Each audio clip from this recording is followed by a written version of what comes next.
Las religiones en general y la mayoría de las tradiciones esotéricas, ancestrales, plantean la existencia humana como una lucha entre el bien y el mal. Hay ángeles, hay demonios. Pero eso queda librado a la fantasía o, en el peor de los casos, a una generalidad respecto del bien, del mal, que no aporta ninguna apreciación concreta. Se tiene una idea del mal, una idea del bien, pero como expresiones casi abstractas. Desde el punto de vista alquímico, es más simple.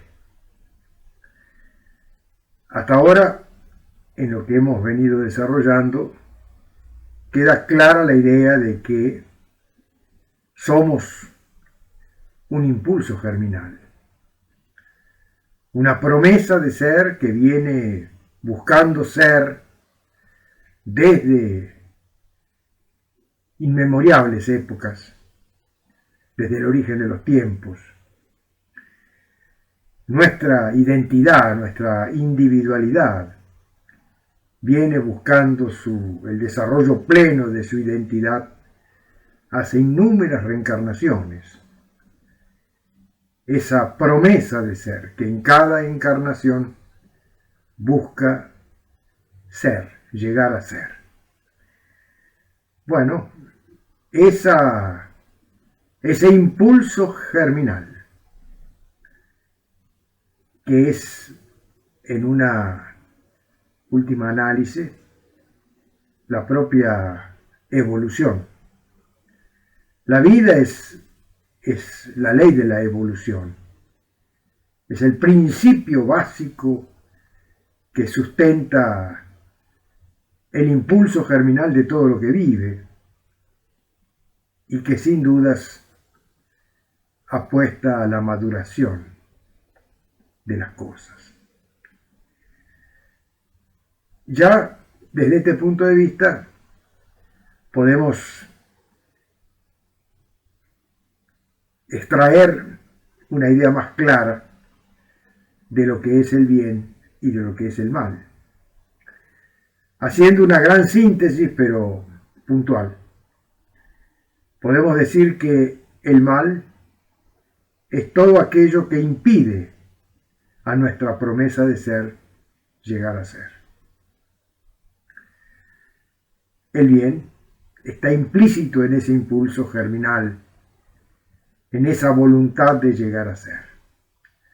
Todo lo que favorece esa vocación de ser, que ayuda o por lo menos no dificulta el impulso germinal y de alguna forma facilita que esa promesa de ser pueda llegar a ser, bueno, todo eso está contenido dentro del principio del bien.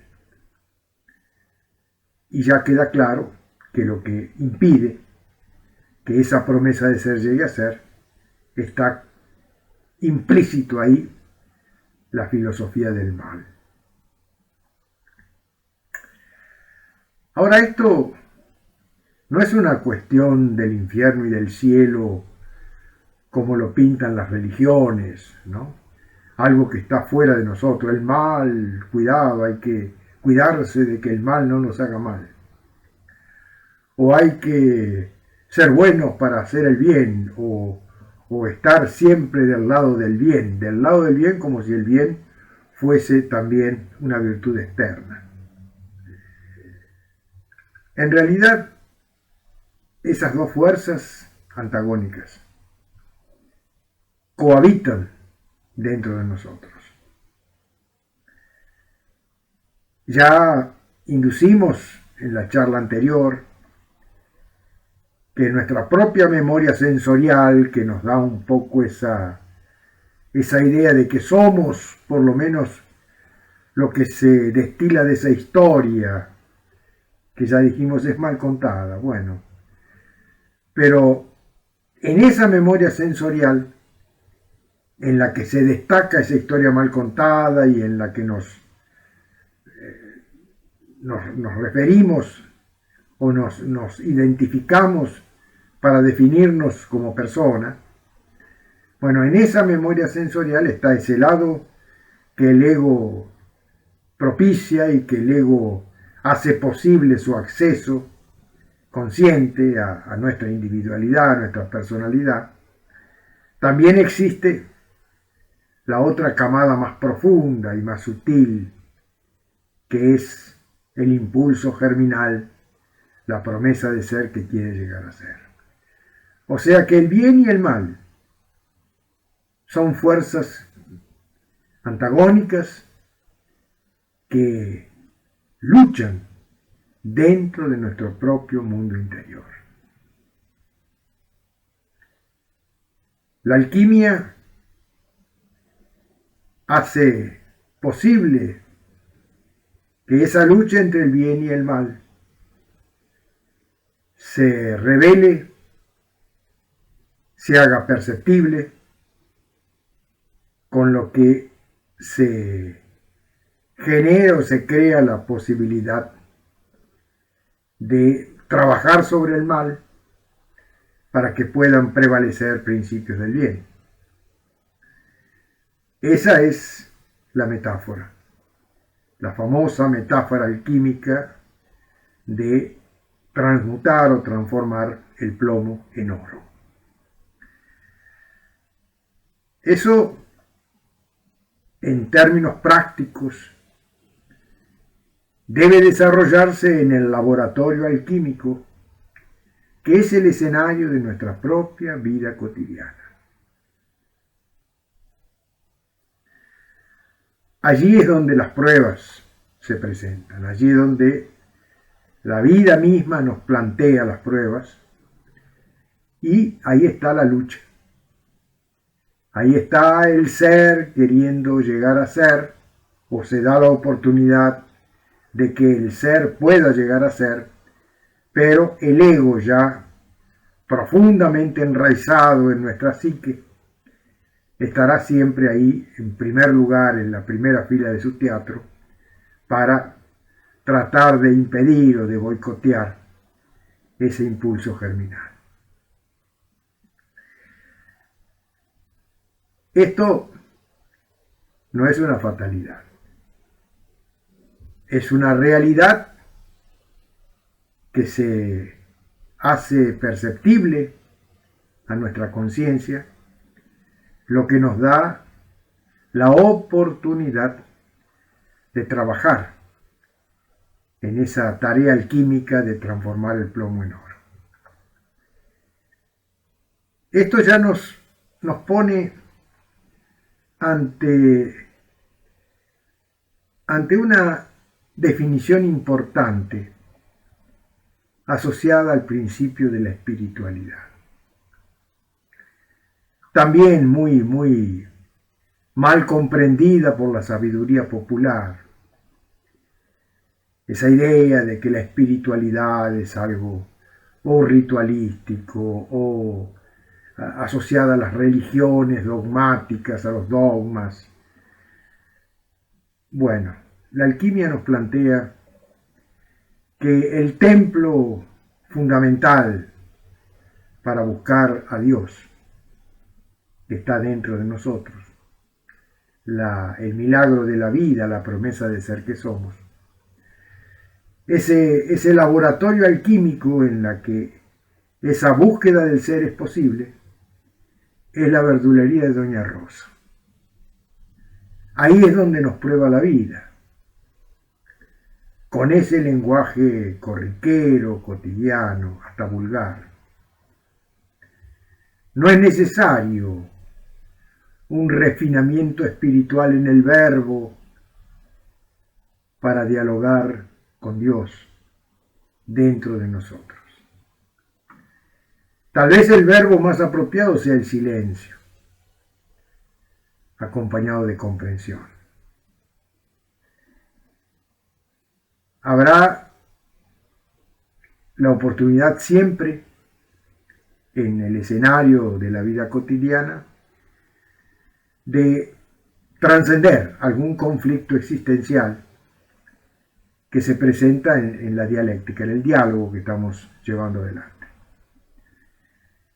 Esa prueba hace que en ese conflicto dialéctico que se presenta afloren aspectos claros de nuestra densidad egoica, o sea, del plomo que tiene que ser trascendido, transformado en oro.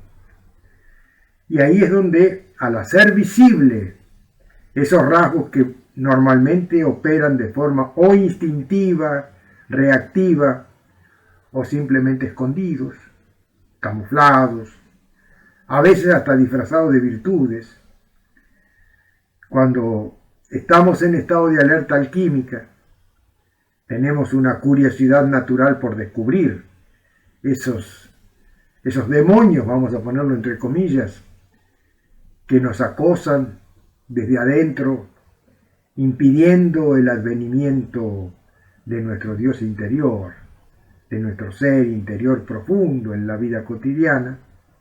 Bueno, esa experiencia que todos, sin excepción, tenemos la oportunidad de vivir, o por lo menos la posibilidad de vivir esa experiencia, es importante que lo consideremos en su justa medida. La espiritualidad verdadera es la vida conscientemente vivida, buscando trascender aquello que no nos deja crecer, aquello que impide que nuestro impulso germinal se quede ahí parado, estancado, y que nuestra vida se horizontalice, nos quedemos estancados en un mismo nivel horizontal, un nivel de ser ya marcado por la fatalidad. Nací así y me voy a morir así. Esa es la afirmación favorita del ego, el reafirmar la identidad egoica. Yo nací así y soy fiel hasta la muerte a ese rasgo, a esa naturaleza. Tengo orgullo de ser orgulloso, o no sé, o me siento importante al hacer mención a mi capacidad de lucha, de ira, de violencia. Todos esos defectos egoicos sintetizados en los 7 pecados capitales, o sea, en los 7 defectos básicos. Esos son los elementos egoicos que se hacen visibles en la experiencia cotidiana, se nos muestran, y si estamos en estado de lucidez alquímica, de curiosidad alquímica, los vemos y podemos hacer algo al respecto. La carta natal en ese sentido nos muestra la naturaleza de esos diálogos en los diversos escenarios en los que desarrollamos nuestro diálogo con la vida. En la próxima charla veremos un poquito cómo esto se hace comprensible al verlo directamente en la carta natal de cada uno.